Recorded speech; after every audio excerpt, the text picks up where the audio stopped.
So, ayan po, kakatapos lang natin manggamot at syempre mag-e-edit naman tayo ng ating mga video na mag-12 na rin ng gabi.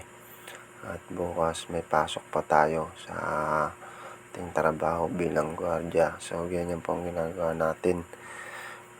Sa maghapon po, nanggagamot tayo pagtapos natin mag-out sa duty. At pagdating naman po ng maluwag na oras po ay nag-e-edit naman tayo. So, naabot na tayo ng gabi hanggang sa pungos-pungos na.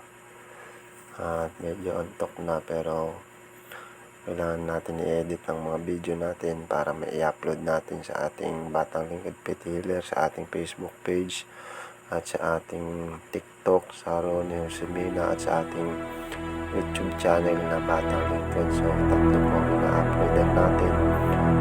So, basta-basta ang pag-vlog ay hindi madali. So, kung titignan mo natin sa mga video na dumadaan sa ating cellphone ay parang napakadali. So, pero hindi po. Sa pag-i-edit ay hindi basta-basta mag-edit. Pag nagkamali ka ng pag-i-edit ay pwede mo ulitin. So, ganyan po ang ginagawa natin.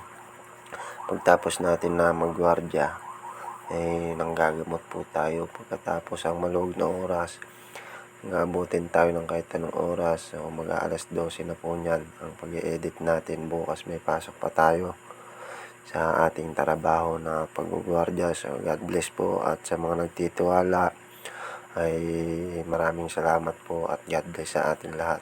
God is good all the time.